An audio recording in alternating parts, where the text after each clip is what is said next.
Hello दोस्तों, आप सभी कैसे हैं। उम्मीद करता हूं आप सभी बहुत ही अच्छे होंगे।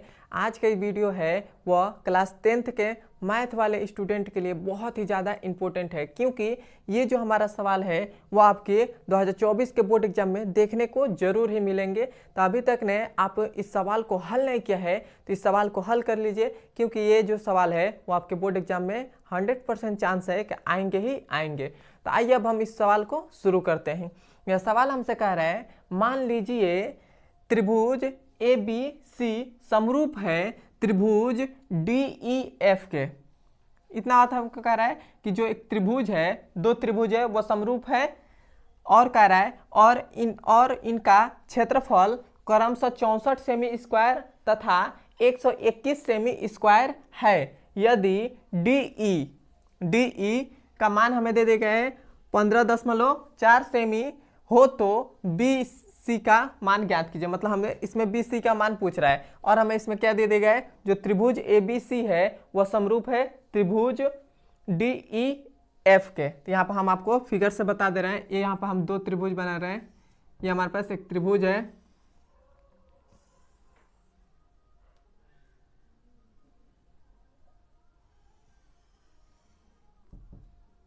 ये हमारे पास एक त्रिभुज है और इधर भी एक त्रिभुज है। इसका नाम रख रहे हैं ए बी सी, इसका डी ई और एफ। इतना दे देगा है। और इस वाले हमारे पास इस वाले त्रिभुज का क्षेत्रफल हमें दे देगा है 64 सेमी स्क्वायर, और इस वाले का क्षेत्रफल हमें दे देगा, इस त्रिभुज का क्षेत्रफल 121 सेमी स्क्वायर दे देगा। इतना दे देगा। उसके बाद हमें ई एफ का मान हमें दे देगा है 15.4, इतना दे देगा है। और हमें इसका मान हमसे पूछ रहा है, बी सी का मान हमसे पूछ रहा है। इस क्वेश्चन में हमें बी सी का मान हमसे पूछ रहा है। तो इसका मान हम कैसे निकालेंगे, तो यहाँ पर देखिए हमें ये दोनों त्रिभुज है वह समरूप दे दिया गया। तो जब दोनों त्रिभुज समरूप हैं तो इसका भुजा का अनुपात होगा वर्ग के बराबर हो जाएगा। तो यहाँ पर हम लिखेंगे, यहाँ पर चूंकि त्रिभुज ए बी सी समरूप है त्रिभुज डी ई एफ के समरूप है, अतः क्या हो जाएगा, त्रिभुज ए बी सी का क्षेत्रफल और बटा में क्या हो जाएगा, त्रिभुज डी ई एफ का क्षेत्रफल हो जाएगा। और बराबर में क्या हो जाएगा, बराबर में हो जाएगा बी सी बटा में ई एफ इसका वर्ग हो जाएगा। इतना हो जाएगा।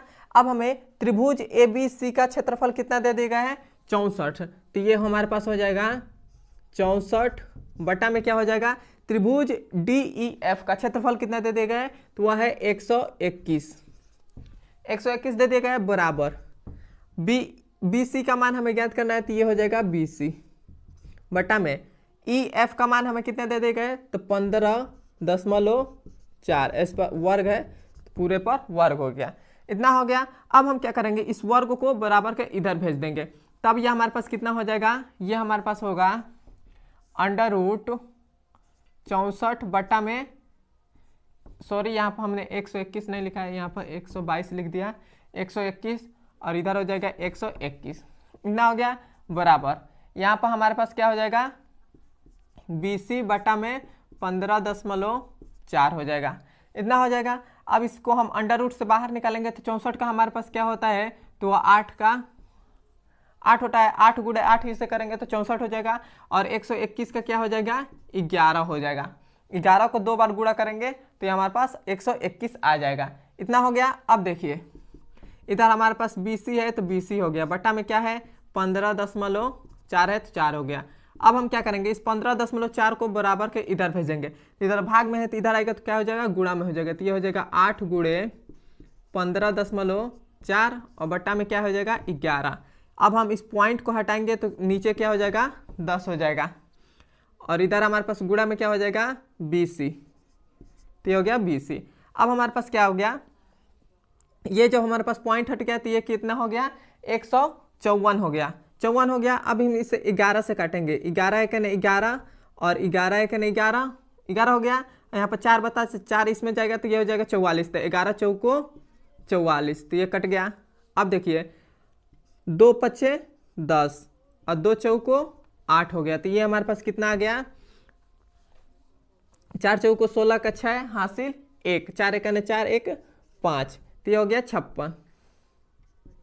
और इधर हमारे पास क्या हो जाएगा, अब बटा में क्या हो जाएगा 5, और इधर हमारे पास बराबर में क्या हो जाएगा BC, इतना हो गया। अब देखिए अब हम इसमें भाग करेंगे, तो भाग करेंगे तो ये कितना हो जाएगा 5 एक 5, और फिर से इसमें भी करेंगे तो 5 एक 5, 5 एक बचेगा, दशमलव लगा के 0 बढ़ाएंगे तो 5 दूना कितना हो जाएगा 10, तो ये हमारे पास BC का मान कितना आ गया 11.2। हमारे पास इसका जो मान आया, इसका मान आ गया 11.2 सेमी, इतना हमारे पास आ गया है। यहाँ पर सेमी लिख लीजिए, ये इसको ऐसे लिख लीजिएगा, BC का मान आ गया 11.2 सेमी, और ये हमारा आंसर हो जाएगा।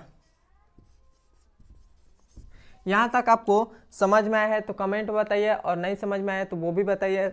मैं कोशिश करूँगा आपको और अच्छे तरीके से समझाने के लिए, और हमारे चैनल पर नए हैं तो सब्सक्राइब भी कर दीजिएगा।